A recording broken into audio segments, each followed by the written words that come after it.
Olá, amigos! É com imensa satisfação que a USA Intermunicipal de Taubaté realiza mais uma palestra especial com Maurício Mancini, da cidade de Seropédica, Rio de Janeiro. Antes teremos duas músicas para harmonização com Bel Guirado, do grupo vocal Augusto Vive, da casa de Eurípides de Pindamonhangaba. Desejo a todos uma ótima palestra com as bênçãos do nosso Mestre Jesus.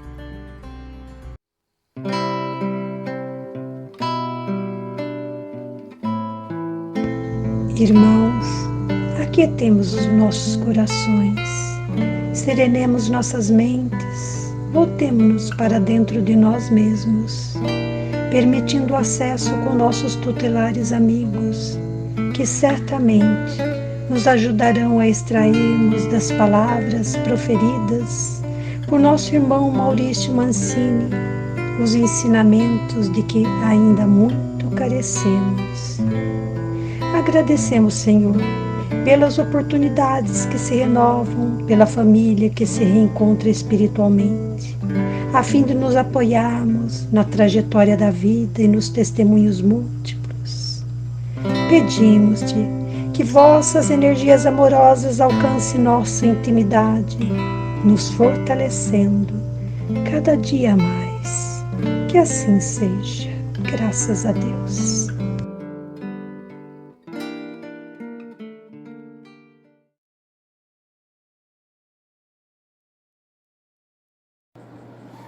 Olá, a pedido do nosso amigo Carlinhos, nós vamos apresentar duas músicas. A primeira música, a música Confia Sempre, que é uma adaptação da mensagem de Meimei, psicografada por Chico Xavier e musicada por Carla Bevilacqua. Confia Sempre.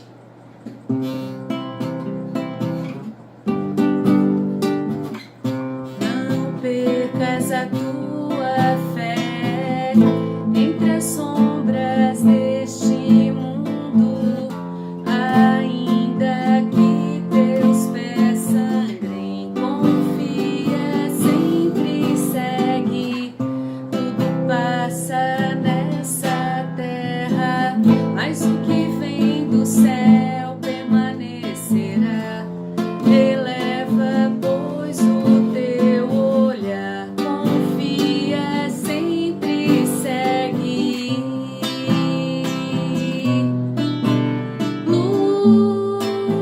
Luta, esforça-te no bem e confia sempre. Se hoje domina a tempestade, te atormenta o coração, brilha a alvorada além da noite, confia, sempre segue, tudo passa nessa terra, mas o que vem do céu permanecerá. Eleva, pois, o teu olhar, confia, sempre segue. Luta, esforça-te no bem e confia sempre.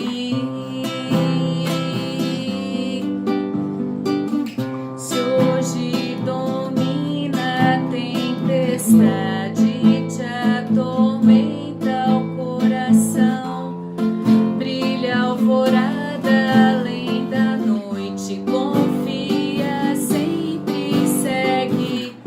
Há uma luz celeste pairando acima de ti, crê que amanhã serás feliz, confia, sempre segue.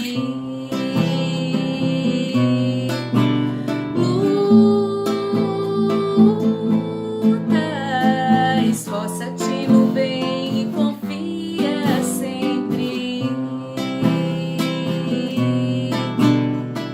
Esforça-te no bem e confia sempre.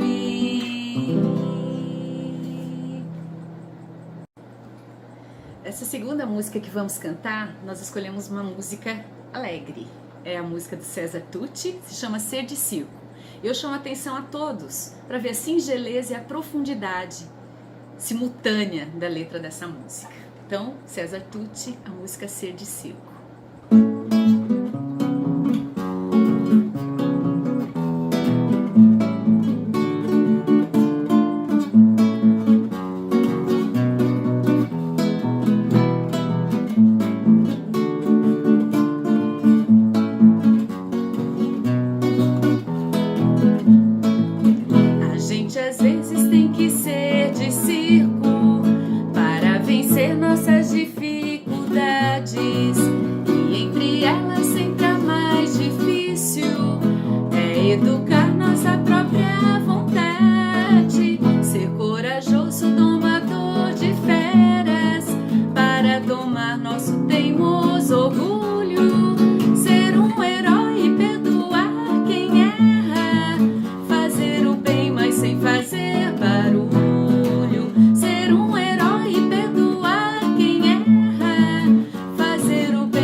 Queridos irmãos, queridas irmãs, daí da USA Intermunicipal de Taubaté, do Movimento Espírita de São Paulo, enquanto nós estamos privados do contato presencial, temos trabalhado aqui no nosso canal no YouTube, produzido vídeos e compartilhado com os companheiros.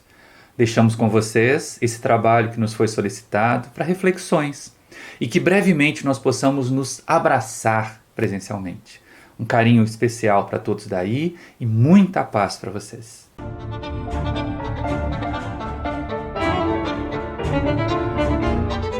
Quando as pessoas adentram uma casa espírita ou uma outra instituição qualquer e são convidadas ao compromisso com Jesus, a assumir tarefas, bate logo aquele medo, bate logo aquela insegurança. Mas isso é como se fosse uma cruz? Será que eu vou ter que tomar mudanças de vida tão graves, tão complicadas?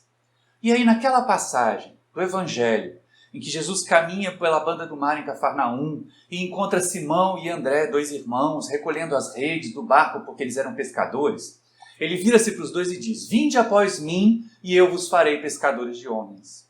E aquelas criaturas que eram inocentes, que eram simplórias até, mas que tinham imensa boa vontade, vontade de servir, vontade de se renovar, deixam as suas redes, largam naquele momento o seu barco, embora isso não tenha sido em definitivo, e vão acompanhar Jesus.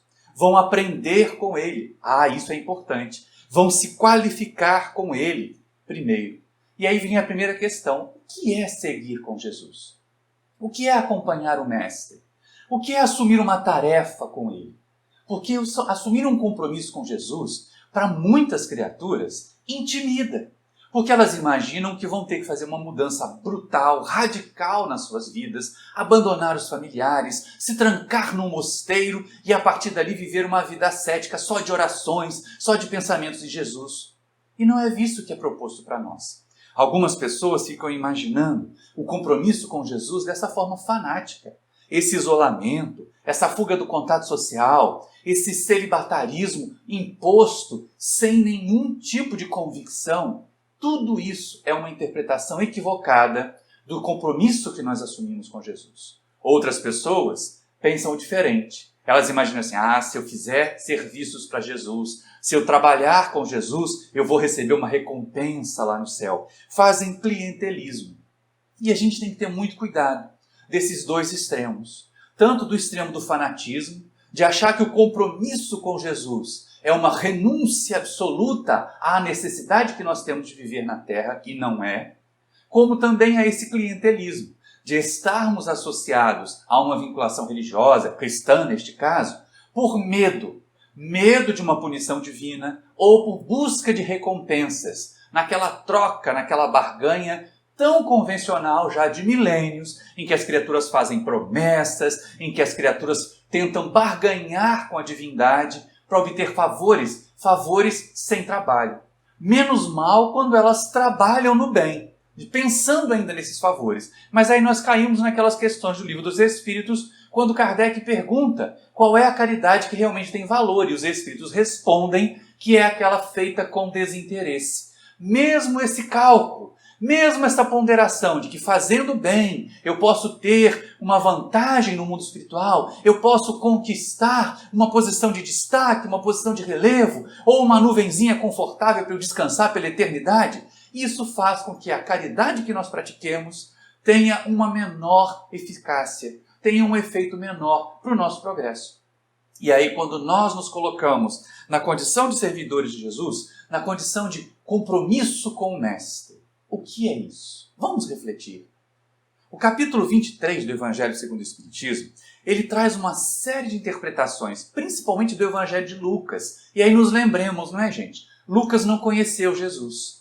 Lucas escreveu o seu Evangelho de ouvir dizer, dos relatos de Maria, dos relatos de outros companheiros que tiveram contato com Jesus. Então é a interpretação do evangelista a respeito daquilo que ele ouviu, e não necessariamente uma transcrição. Por isso que ele, grego, traduzindo coisas que ouviu dos hebreus em aramaico algumas vezes, ou até no grego também, ele acabava colocando as suas cores, as cores do seu pensamento, em tons fortes, em tons marcantes, até para impressionar aquele povo da Grécia, o povo de cultura grega que iria ler o seu evangelho em prioridade.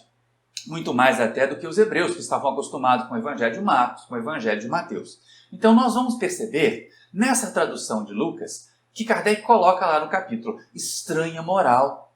Porque nos ditos de Lucas parece que Jesus fala de um jeito que exige de nós mais do que nós estamos aptos para dar. Mais do que nós temos necessidade. Afinal de contas, aprendemos na doutrina espírita, a reencarnação é uma oportunidade que nós temos de realizar o nosso progresso, sim, mas também de cumprirmos a parte que nos toca na criação, no aperfeiçoamento do mundo em que nós vivemos, de contribuirmos para o crescimento das pessoas que estão em torno de nós, principalmente daqueles que nos foram confiados pelo laço familiar, na condição de filhos, na condição de sobrinhos, na condição de netos, até na condição de irmãos, embora seja extremamente difícil vivenciar o compromisso com Jesus na família, mas nós vamos chegar a esse ponto.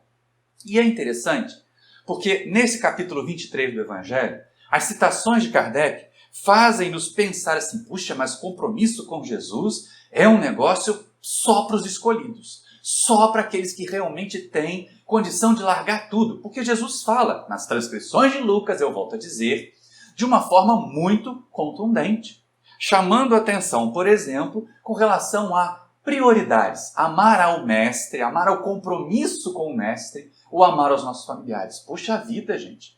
A gente espera pela nossa cria, pelo nosso filho, pela nossa filhinha, pelos 9 meses, vamos percebendo aquele momento da transformação no corpo da mãe, vamos acompanhando nós que somos pais, sentindo o bebê chutar, desenvolvendo um afeto intenso. Isso também cria laços afetivos, estreita os laços afetivos dos familiares. E aí, de repente, porque nós temos um compromisso com Jesus, nós temos que odiar essas criaturas, como está lá no Evangelho de Lucas? Não, não temos. No Evangelho de Mateus, esse mesmo trecho aparece com a relação de amar menos.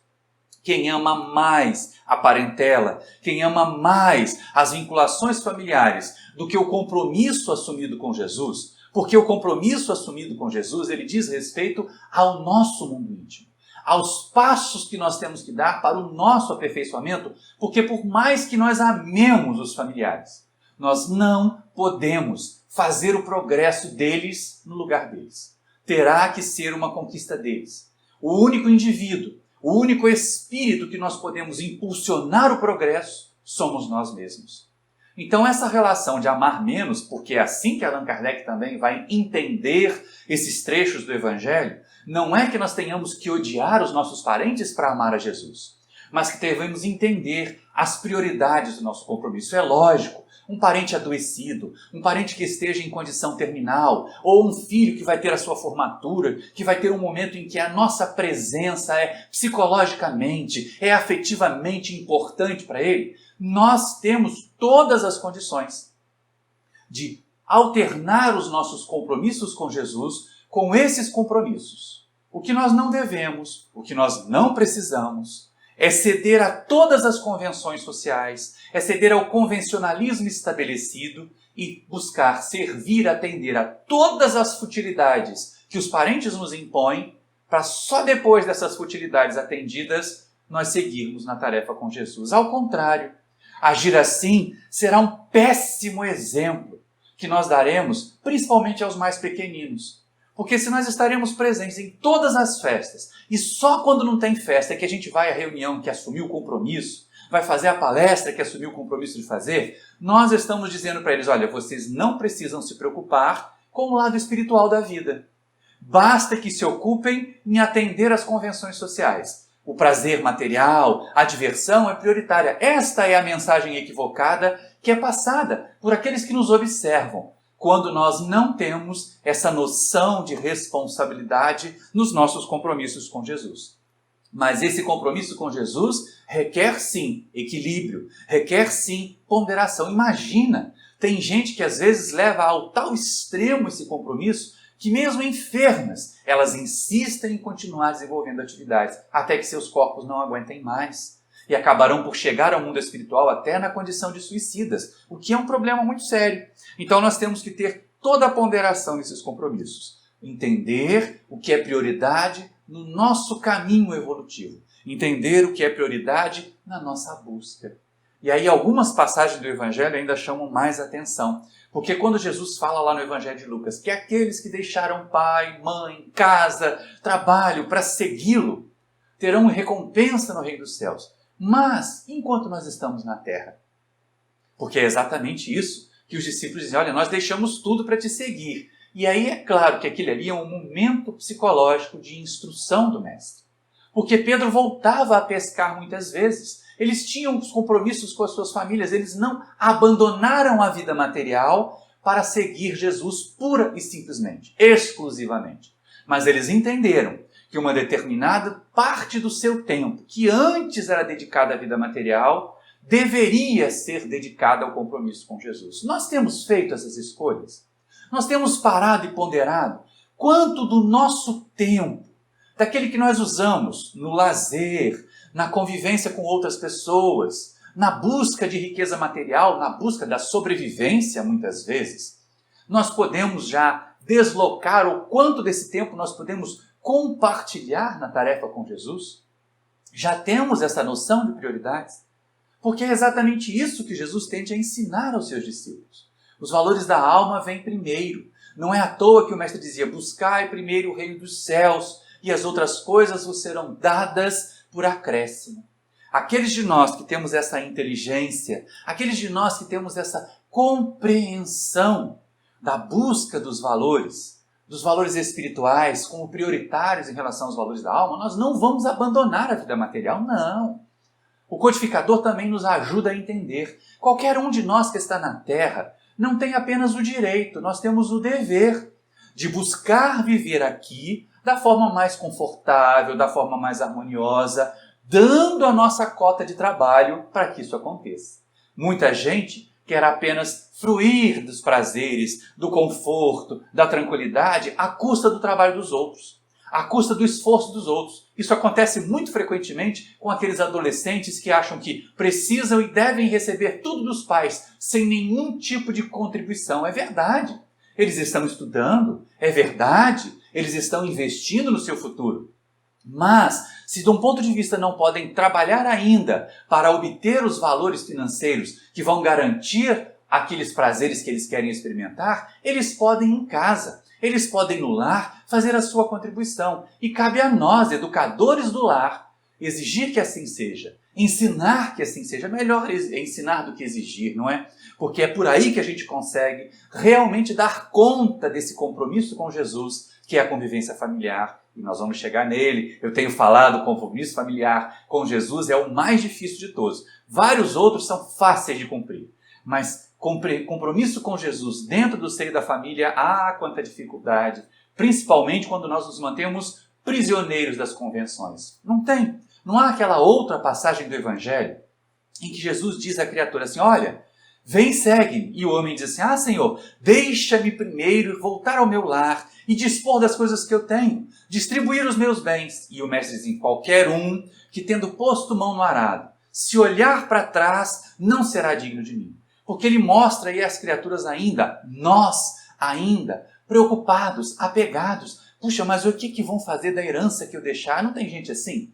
O que eu estou ganhando? Para quem que eu vou direcionar? Ou eu tenho que dar pelo menos uma justificativa para as pessoas a respeito do que eu vou fazer agora. Eu vou deixar de ganhar mais dinheiro para poder cooperar com Jesus. E fica nessa dubiedade, nessa ansiedade de atender aos clamores dos terrenos, principalmente das criaturas que nos cercam, e de atender ao compromisso que o nosso sentimento, que o nosso coração, que nós espíritos, às vezes planejamos, antes de reencarnar, assumir com Jesus, para vivenciar com o Mestre. É tão interessante essa proposta que até mesmo nessa convenção, e aí a gente tem que estar muito atento, né? De novo, é o Evangelho de Lucas, de novo a gente tem que ter bastante atenção à interpretação, porque como o próprio mestre dizia, a letra mata e o espírito vivifica. Então, se nós nos apegarmos à literalidade do que está escrito ali, nós vamos acabar fazendo bobagem, nós vamos ser cruéis e nós vamos ser indiferentes à dor das criaturas colocadas em torno de nós. A passagem mais aguda, a passagem mais grave nesse capítulo 23 do Evangelho segundo o Espiritismo é quando Jesus conversa com uma determinada criatura e ele diz assim, mestre, eu te seguirei, mas antes deixa-me ir enterrar o meu pai que havia morrido. E aí o mestre diz assim, deixa os mortos o enterrar seus mortos. Quanto a ti, vai e anuncia a palavra. E é interessante a gente pensar assim, nossa, Jesus foi cruel. Será que não é um gesto de caridade, um gesto de amor, o filho prantear o pai falecido, ir participar dos funerais? Mas não é sobre isso que Jesus quer falar. E o próprio codificador também interpreta. Para nós espíritas, a vida que conta é a do espírito. Aquela criatura mostrava dar mais valor à convenção social do funeral, do velório, do prantear o ente querido, porque alguns de nós somos convencionados a imaginar assim. É claro que espíritas sentiremos saudades, sentiremos a dor da desencarnação, e esta dor vem nos marcando desde o ano 2020, com a pandemia de Covid-19, quantas perdas materiais nós temos experimentado. Quantas desencarnações de entes queridos, próximos ou conhecidos, que fizeram parte da nossa vida, que contribuíram para o nosso crescimento, e agora nós os pranteamos. Sim, o espírita vai prantear. Sim, o espírita tem o direito de sentir o distanciamento material daquele ente querido que voltou à vida espiritual. O que nós não temos direito, como dizem os espíritos, a Allan Kardec, lá na questão 936 do Livro dos Espíritos, é de atormentar esses entes queridos com um sofrimento desarrazoado, com uma tristeza que vai além do equilíbrio natural que deve acontecer no momento de luto, em que nós não vamos ficar expansivos, achando que é normal, que é assim mesmo, que espírita não sente, espírita sente. Deixemos o luto passar por nós. Sintamos, experimentemos esse momento agudo de distanciamento. Mas a partir dali entendamos A criatura que amamos continuará vivendo. É isso que Jesus transmite àquele homem, quando diz: deixa os mortos, deixa as criaturas apegadas às convenções, deixa as criaturas que acham mais importante mostrar aquela chapéu preto, aquele óculos escuro, o olho inchado, debruçar-se sobre o cadáver e dizer que ele foi embora antes, quando nós sabemos que nenhum de nós, a menos dos suicidas, deixamos a terra sem que as leis divinas estejam sendo atendidas. Embora muitas vezes nós violentemos as leis divinas ao violentarmos os nossos corpos, exigindo deles ou dando a eles coisas que comprometem e que encurtam o seu tempo de vida útil, que encurtam a sua existência. É necessário ser cautelosos, mas também é necessário sermos compreensivos. A resignação proposta aqui nesse momento do luto não é a da indiferença, mas é a da compreensão que há coisas mais relevantes. Nós vimos certa vez a respeito disso, dessa questão do luto, do compromisso com Jesus e do compromisso com o luto familiar. Um certo ator, disseminador de tarefas espíritas, faz peças espíritas, divulga de uma forma belíssima, ele contando numa entrevista, que estava numa cidade, em outro estado, ele é aqui do Rio de Janeiro, e a sua mãe já estava num estado avançado de enfermidade, já estava perto da desencarnação, quando ele se preparava para entrar no palco para uma das exibições das suas peças, a irmã liga dizendo que a mãe havia desencarnado. E aí ele tinha duas alternativas. Ele poderia deixar tudo, interromper a exibição e todos compreenderiam, era um momento de luto, e voltar correndo para o Rio de Janeiro para participar do velório da mãe. Ou ele poderia entender que a mãe continuava viva, que ela, que também era uma estimuladora do seu trabalho, do seu compromisso com Jesus, entenderia se ele não estivesse ali ao lado de um corpo, agora uma casca vazia, porque o espírito estava a se desprender dele, o espírito iria seguir a sua jornada, e ele entrasse então em cena, mesmo com o coração confrangido, mostrando às criaturas a superação que o conceito espírita nos traz. Foi uma linda reportagem que nos comoveu e nos traz esse entendimento que Allan Kardec tenta passar para nós no Evangelho segundo o Espiritismo, no seu capítulo 23. O deixar os mortos, o enterrar os mortos, não é indiferença em relação ao luto, mas é a compreensão da imortalidade, da continuidade da vida. E que postura devemos ter, nós espíritas, diante da desencarnação de um ente querido e do compromisso que nós temos com Jesus. É interessante nós seguirmos por aí, porque afinal de contas, compromisso com Jesus, nós já deixamos de assumir há muito tempo. Nós temos sido convocados para servir, para cooperar com Jesus há muito tempo. Alguns de nós atenderam o chamado. Por exemplo, nesse caso de Simão Pedro, quando Jesus diz e passa: vinde atrás após mim, eu vos farei pescadores de homens, Jesus está convidando Pedro a um processo de transformação e de aprendizado. Que Pedro, a muito custo, que antes de chamar Pedro era Simão, ele acabou realizando, tendo sido frágil, tendo negado Jesus, mas tendo percebido que deveria continuar nesse processo de crescimento e de compromisso com o Mestre, sendo um dos grandes continuadores da disseminação da mensagem do Mestre querido aqui na Terra no primeiro século da cristandade. Mas nós também vamos encontrar criaturas como aquele mancebo rico, como aquele jovem que se aproxima do Mestre encantado com a fama de Jesus. Vamos pensar assim, não é? Porque toda a estrutura psicológica desse jovem se apresenta no Evangelho, querendo mostrar que é muito dedicado e pergunta: Senhor, o que devo fazer para alcançar o reino dos céus? E aí Jesus vai desfiando para ele os mandamentos, de respeitar pai e mãe, de ser honesto, e dizer: ah, Senhor, mas isso aí eu tenho feito desde a minha juventude. E ele era jovem ainda, mas querendo mostrar que fazia isso há muito tempo, que ele já era mais amadurecido. Então o mestre diz: ah, se queres ser perfeito, vai, vende tudo o que tens, dá aos pobres, e depois vem e me segue.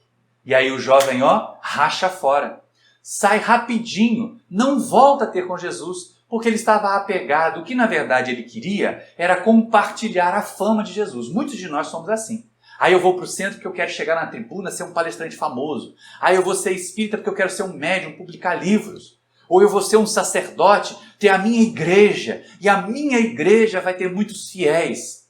Não é compromisso com Jesus. Isso é compromisso com a vaidade. é compromisso com a temporalidade terrena. Compromisso com Jesus, ele vai impulsionar o nosso desenvolvimento espiritual. E nós, muitas vezes, somos mais mancebo rico do que Simão Pedro, do que Maria de Magdala, do que mesmo Zaqueu, gente.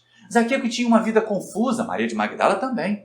Mas Zaqueu que tinha uma vida confusa, que era apegado aos bens materiais, ele consegue, naquela existência, fazer a sua jornada de desapego, de distanciamento desses valores que são transitórios, que são mesquinhos, para comprometer-se com a tarefa do bem, para assumir compromisso na disseminação da mensagem do bem, fazendo ele mesmo, a partir de si, a transformação que ele necessita.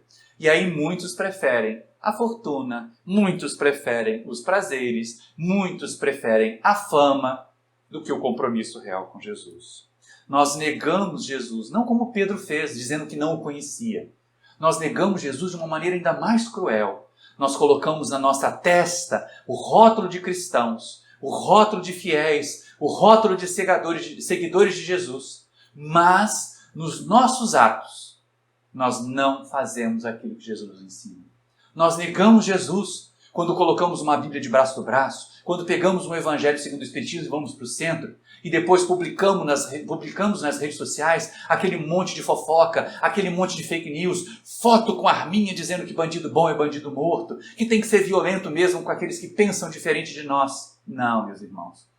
Assim, nós estamos negando Jesus. Assim, nós estamos desdizendo a mensagem de amor que recebemos de Jesus e da doutrina espírita, que, como diz Emmanuel, é o cristianismo redivivo, é o cristianismo trazido de volta para nós, para que nós possamos vivenciá-lo agora, século XXI, depois de tantas fugas, depois de tanto tempo, sendo como mancebos ricos. Não seria a hora de nós pensarmos e agirmos, por exemplo, como aquele rabino, como aquele doutor da lei, que num determinado momento perseguia Jesus, mas que às portas de Damasco, buscando ainda trazer sofrimento aos que seguiam com o Mestre, se depara com a imagem, com a visão espiritual de Jesus redivivo, trazido de volta, pleno em suas capacidades. Ele diz: Saulo, Saulo, por que me persegues?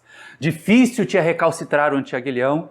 E aí aquele doutor da lei orgulhoso, vaidoso, que imaginava que a lei de Moisés devia ter supremacia, prevalecer sobre todas as demais, por puro orgulho, por pura vaidade, cai por terra. Olha para aquele mestre e diz: Senhor, o que queres que eu faça?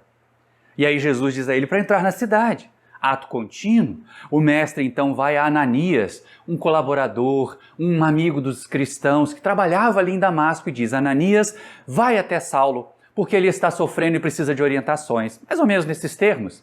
E aí Ananias fica temeroso, porque ele sabia da fama de perseguidor de Saulo. E Jesus diz assim: ele é para mim um vaso escolhido, e eu lhe mostrarei o quanto deve padecer por amor do Evangelho. Ou seja, naquele momento, o recalcitrante, o que fugia dos convites, que Jesus já buscava há muito tempo, terá que fazer uma jornada de reconstrução. O sofrer para mostrar, para o trabalhar em prol do Evangelho, não é uma obrigação de todas as criaturas que assumem compromissos com Jesus. Não!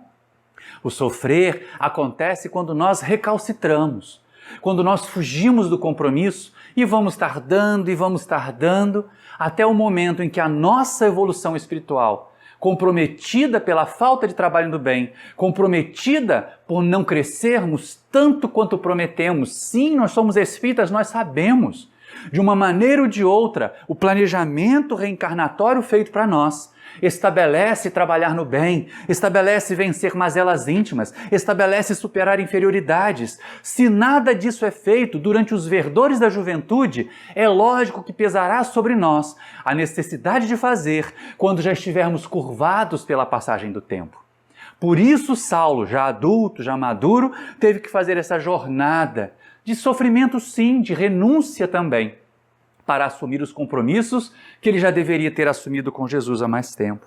Mas fez-se o vaso escolhido, fez-se o disseminador da mensagem de Jesus pelo Oriente e também trouxe aos gentios essa mensagem, cabendo a ele, agora na condição de Paulo, tribuno de Tarso, levar a mensagem de Jesus a Roma, àqueles povos ocidentais e resgatar o cristianismo do judaísmo. Senão nós teríamos permanecido como uma seita judaica, pura e simplesmente porque os verdadeiros colaboradores, os iniciais, os discípulos do primeiro momento feitos apóstolos, tinham receio de sair do povo de Israel. Ficariam ali pregando para si mesmos. E Paulo teve a coragem de levar a mensagem de Jesus a outros povos, enfrentando inclusive a recusa, enfrentando inclusive a negligência de tantos colaboradores que se juntavam no primeiro momento, que se afastavam criticando no outro. E aqui estamos nós, a pensar nos nossos compromissos com Jesus, em como nós vamos realizar. E vamos imaginar o seguinte, olha só, não deve ser um fardo. Ninguém tem que virar monge espírita para poder servir com Jesus. Pelo menos nas fileiras do Espiritismo nós podemos ter essa tranquilidade. Nenhum de nós precisará ser um monge espírita. Deveremos, isso sim, realizar a transformação, buscar modificação, identificar as nossas falhas, para a partir dessa identificação das nossas falhas, nós fazermos a correção necessária e alcançarmos um patamar evolutivo maior. Então nós temos compromissos com Jesus, assumidos principalmente ao cuidar de nós mesmos, ao cuidar da nossa evolução. Ao cuidar da nossa evolução, ao impulsionarmos o nosso progresso, nós assumimos compromisso com Jesus. É compromisso com Jesus e é compromisso conosco. Lá no capítulo 17 do Evangelho segundo o Espiritismo, a última mensagem diz que nós devemos zelar, cuidar do corpo e do espírito. Então que os nossos compromissos com Jesus tenham o equilíbrio como mediador das nossas ações. Não nos excedamos, não nos desgastemos além da resistência do nosso corpo físico. Entendamos que para servir com Jesus, nós temos o dever de estar fisicamente fortes para cooperar com o Mestre na Terra, porque Jesus permanece no mundo espiritual e precisa das nossas mãos, precisa dos nossos braços, precisa das nossas pernas, precisa da nossa voz, precisa das nossas ações, dos nossos exemplos, para ensinar a sua mensagem àqueles que agora estão a travar contato com Ele. Tanta responsabilidade essa, mas que não exige de nós mais do que o zelo, o cuidado com o nosso compromisso. E como nós vimos falando ao longo do estudo inteiro, temos compromisso com Jesus no núcleo das nossas famílias. O cuidado para nós não nos tornarmos quantas criaturas querem ser palestrantes famosos, médiuns famosos e negligenciam o simples ato de educar os seus próprios filhos. Tem filhos comprometidos com dependência química, tem filhos comprometidos com desajustes na área afetiva, na sexualidade, porque não se preocupam. Meu compromisso é no centro, você está aí, evolua. Nem o cuidado de levar os filhos à tarefa da evangelização quando crianças, à mocidade da casa espírita quando jovens, algumas criaturas assumem porque elas estão focadas demais em ser famosos trabalhadores, em ser comprometidos com a casa espírita, se esquecendo que o primeiro compromisso que assumem é o familiar, embora o compromisso familiar não seja para nós uma prisão, uma galé do qual nós não possamos sair. Nós não devemos dizer assim, não, você fique aí, você quer fazer a sua festa, você quer ter esse comportamento equivocado, não tem problema. Eu vou para a minha tarefa com Jesus. Eu vou cumprir o compromisso que eu assumi. Depois nós voltaremos a conversar, nós teremos outros momentos para conviver. É o bom exemplo a ser dado. Educarmos-nos para educar pelo exemplo. Não adianta discurso. Como é difícil ser espírita em família, porque o povo aproveita, principalmente os que não são espíritas, os que não entendem a jornada que nós espíritas fazemos, porque não é o fato de ser espírita que nos torna perfeitos. Reconhece o verdadeiro espírita pela sua transformação moral e pelos esforços que faz em domar as suas más tendências. Não é isso que está escrito lá no texto da codificação? Então, cada um de nós é desafiado todos os dias. E quantas vezes, quando pegos em uma falha, quando algumas das nossas deficiências ainda aflora, vem aquela acusação. Ih, tá vendo? Ó, tão grosseiro é espírita. Ih, tá vendo? É espírita e fazendo isso. As pessoas adoram acusar, os familiares principalmente, para nos fazer sentir culpados. Não nos sintamos culpados de reconhecer que ainda somos imperfeitos, que ainda temos deficiências, porque a culpa nos fará estacionar. Sejamos responsáveis. Assumamos o compromisso em família, mas sejamos também membros da grande família da humanidade. e possamos dar a nossa contribuição muito mais pelo exemplo do que pelos discursos, para que eles também tenham vontade de se educar, para que eles percebam o imenso prazer que o trabalho com Jesus traz para nós. Nós temos compromisso com Jesus na nossa vivência em sociedade. Assim como a família consanguínea, a sociedade é a família humana. E a partir dali nós vamos vivenciar Jesus sendo exemplos. Já que nós queremos mudanças na sociedade, vamos ser os modelos da mudança que nós queremos, como não era assim que dizia o Mohandas Karamchand Gandhi? Que nós deveríamos ser a mudança que nós queremos para o mundo? Então, se nós desejamos um mundo, uma sociedade mais honesta, não sejamos desonestos. Se nós desejamos uma sociedade mais branda, sejamos nós os pacíficos e pacificadores que a sociedade precisa. Vamos apagar incêndios em vez de lançar combustível nas discussões, nas brigas, nos desentendimentos. Demorei muito para conseguir aprender isso. As redes sociais são um ambiente tóxico. Muitas vezes nós não temos coragem de dizer, olhando no olho das pessoas, nem diante das câmeras, aquilo que nós dizemos nas redes sociais. E aí partimos para os embates, em vez de partir para os debates. Num debate sério, as criaturas deveriam cada uma apresentar a sua posição e juntas construírem uma posição melhor, normalmente um caminho do meio, uma identificação das melhores partes de cada posição para encontrar uma nova maneira de ser. Mas hoje nos debates as pessoas só querem ser vitoriosas, elas não querem ter razão, elas não precisam estar certas, elas só querem mostrar que o outro está errado. E aí nós vemos as redes sociais virarem verdadeiros ringues, campos de batalha. Durante um tempo, principalmente há uns 2, 3 anos atrás, eu também me deixei contaminar por esse verme, por esse vírus terrível dos embates. E quanta tristeza, quanto sofrimento isso me trouxe. É lógico, a melhor maneira, então, é seguir servindo, seguir fazendo. Ah, mas e os incômodos? Ah, mas e aqueles que pensam diferente e não aceitam a sua maneira de pensar? Nas redes sociais a gente tem a grande vantagem de bloquear, de não dar atenção a eles, de nem sequer lhes dar resposta e também de não ficar fazendo aquelas cutucadas, não ficar dando aquelas indiretas. Vamos colocar aquilo que nós temos de melhor também nas redes sociais e não apenas o lixo, o esgoto humano que ali é colocado muitas vezes. Se o ambiente ficar tóxico demais, nos retiremos nós, não participemos disso. Não vamos bater palma para maluco dançar, como diria um jornalista antigo, e que foi muito a ver nesse sentido, principalmente nas redes sociais. Nós também temos compromisso com a casa espírita.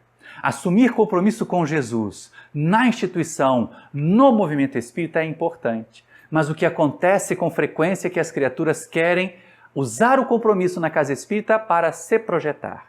Se é para fazer palestra, tem que ser um grande palestrante. Se é para ser médium, tem que ser o médium principal. E não é bem por aí, né, gente? Nós vamos abraçar o compromisso com Jesus no Espiritismo naquilo que nós já somos capazes de fazer. Se não temos condições ainda de ocupar a tribuna por 1 hora, transmitir uma mensagem equilibrada, fiel à codificação, fiel à mensagem de Jesus, nos coloquemos a serviço da leitura da página na abertura de uma reunião, da direção de uma reunião em que nós vamos dar os recados. Entendamos o compromisso da divulgação como algo muito sério. Não basta querer falar, não basta querer ser o palestrante que tem aplausos. Aliás, uma história engraçada que nós vivenciamos há alguns anos.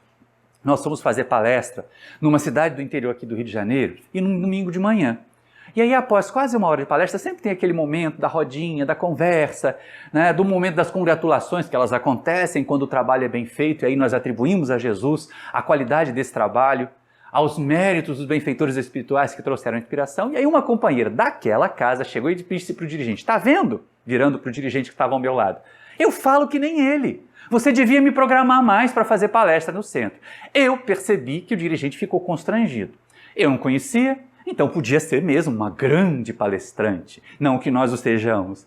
E aí depois, na hora do almoço, já em reservado, já na companhia só desse companheiro dirigente, ele nos esclareceu, essa nossa irmã tem problemas psicológicos. Ela tem uma necessidade imensa de se projetar. A única vez que nós a convidamos para fazer uma palestra no centro, ela falou uma quantidade tão grande de atrocidades que nós agora temos receio, temos medo de colocá-la na tribuna e ela acabar chocando as pessoas que estão ali, que podem vir a primeira vez buscando consolação, buscando conforto. Então, não se impressione, é apenas mais uma irmã em tratamento nas fileiras do trabalho espírita. E muitas vezes é exatamente isso que acontece. Nós somos doentes que nos tratamos ao assumir o compromisso com Jesus. Quando nós assumimos compromisso com Jesus na evangelização, entendamos bem, é o melhor investimento que uma casa espírita pode fazer. É a desobsessão de encarnados mais eficiente que uma casa espírita pode fazer, que é a evangelização das crianças e dos jovens. Então não façamos de improviso, não façamos de má vontade, nos qualifiquemos para evangelizar. Tanto as crianças quanto os jovens merecem de nós toda a nossa atenção, todo o nosso carinho, todo o nosso cuidado. Porque esse compromisso com Jesus vai nos alçar a uma condição de servidores, de cooperadores com o Mestre. Alguns querem compromisso com a mediunidade. Então, se nós queremos compromisso com a mediunidade, nós precisamos vivenciar a mediunidade de acordo com as orientações que a codificação espírita traz para nós. Lá no Livro dos Médiuns, Allan Kardec relata para nós que os bons médiuns têm 4 características apenas. Eles são modestos, eles são seguros, eles são devotados e eles são sérios. Levam a vida, o compromisso a sério. Não quer dizer que eles vão à beira de um infarto para a reunião mediúnica receber espírito, que senão eles vão acabar se comunicando lá do outro lado. Mas eles estarão sempre cientes de que o seu compromisso é de grande responsabilidade.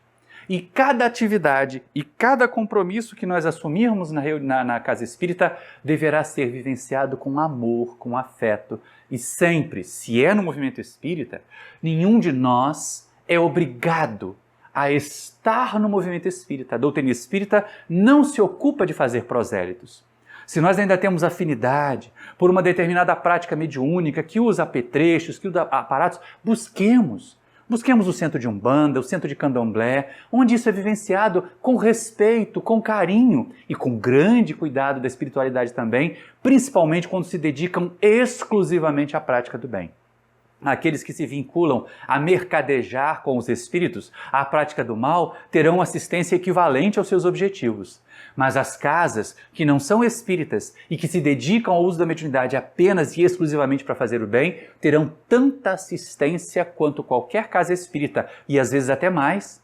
No livro Loucura e Obsessão, nós vamos ver Bezerra de Menezes assistindo, trabalhando em um terreiro de Umbanda. Porque uma casa bem orientada e bem assistida, focada em fazer o bem.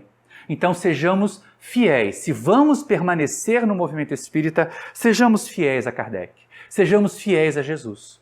A prática da mediunidade com sinceridade, o discurso espírita baseado na razão, baseado na ciência e não no eu-espiritismo. Eu acho que tem que ser assim, eu li no Facebook que era desse jeito. Calma lá, não é desse jeito. O médium importante falou numa live que ele estava vendo a espiritualidade mudando a forma de trabalhar, atualizar Kardec, isso é coisa de gente obsidiada. O que nós precisamos hoje é entender, é compreender Kardec. Nós nem entendemos e compreendemos Kardec ainda e já tem doido querendo atualizar Kardec. Não. Sejamos daqueles fiéis a Jesus e ao codificador na nossa tarefa do bem. E aí nós lembramos, naquelas passagens lá de Mateus, de Lucas, que Kardec cita no capítulo 23 do Evangelho segundo o Espiritismo, o mestre falando que aqueles que houverem feito o compromisso com ele, que houverem deixado as coisas fúteis para abraçar essa tarefa de reconstrução de si mesmos e de atuação para a transformação para o mundo ser um mundo melhor, serão recompensados muitas vezes na vida espiritual. Então há recompensas, há sim recompensas no compromisso com Jesus. E nós devemos estar atentos para servir com o Mestre. Entender que o nosso compromisso com Jesus é de longa data. Jesus já trabalha em nosso benefício há muito tempo. Ficar sentado na casa espírita, querendo que a evolução chegue pela quantidade de passes que nós tomamos, pelas horas de palestra que nós assistimos, não nos fará assumir compromisso com Jesus. Não nos trará a oportunidade de servir com o Mestre. Compromisso com Jesus é permanente, é de todas as horas, é de vivência e requer fidelidade.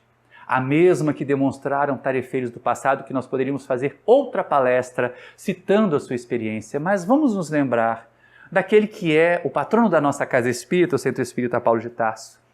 Vamos nos lembrar de Simão Pedro, de Maria de Magdala, de Zaqueu, tantas criaturas que revolucionaram o seu viver ao contato com a mensagem de Jesus, mas que não hesitaram em passar pelas provas, em enfrentar as dificuldades. Ora, Madalena enfrentou tantas dificuldades, Zaqueu também, Simão Pedro e Saulo. Volta para junto dos discípulos, depois de passar um tempo no deserto, estudando a mensagem de Jesus, e é recebido com desconfiança, é lógico. Imaginavam eles que o lobo estava ali vestido de ovelha para tentar se imiscuir no redil, para tentar fazer-lhes mal. Depois tem dificuldade de expressar-se. Ele que era tão fluente, que tinha uma verve tão grande quando falava da lei de Moisés, ao tentar nos primeiros momentos, como diz lá Emmanuel no livro Paulo Estevão, falar a mensagem do Mestre, como ele gagueja, como ele titubeia, como ela sai aos poucos, picadas a conta-gotas, às vezes de forma incompreensível, até que desenvolva a vivência, a experiência de viver suficiente para ser um grande mensageiro. E acontece exatamente aquilo que Jesus disse a Ananias. Vai, Ananias, trata de Saulo, orientam, porque ele é para mim um vaso escolhido. E eu lhe mostrarei o quanto deverá trabalhar, porque é exatamente isso. Na época, as criaturas imaginavam que trabalho era padecimento. Muita gente até hoje acha isso, né? Mas Jesus diz o quanto deve padecer por amor do meu nome. E ele faz todo aquele circuito de serviços com Jesus. Desde o momento em que as portas de Damasco perguntam: Senhor, o que queres que eu faça? E Jesus lhe mostra o que deveria fazer. E ele não tem receio de assumir o compromisso com Jesus. Ele abraça o compromisso. E de Saulo faz a jornada até Paulo, luminar da disseminação, da divulgação do Evangelho entre as criaturas. E nós faremos o mesmo. Ao abraçar o nosso compromisso com Jesus, ao perguntar ao Mestre: Senhor, o que queres que eu faça? Onde eu devo atuar? De que maneira eu devo servir? Me fortaleça, Jesus, para que eu vença as minhas imperfeições. Podemos dizer isso sempre ao começar as nossas tarefas. Ao buscar tarefas com Jesus, comecemos por reconhecer a nossa pequenez, as nossas muitas imperfeições que poderão servir de barreiras, para que o trabalho não tenha ainda a eficácia, não tenha ainda a abrangência, mas um pequenino trabalho no começo será como alcançar depois a condição de um Paulo, algumas encarnações adiante. Será um grandioso trabalho com Jesus, logo mais adiante. E assim como coube a todos aqueles trabalhadores que assumiram o compromisso com Jesus, o reencontro com o Mestre, o reencontro com a paz, com a alegria, com a felicidade que desfrutavam, nós também poderemos, após os nossos compromissos com Jesus, vivenciar, queridos irmãos, queridas irmãs da família espírita, a paz, a harmonia e a felicidade dos que emprestaram a sua vida para que Jesus fosse o farol para toda a humanidade ainda sofrida e carente de valores morais. Muita paz a todos e que a mensagem fique e nos conforte. Muito obrigado pela sua atenção.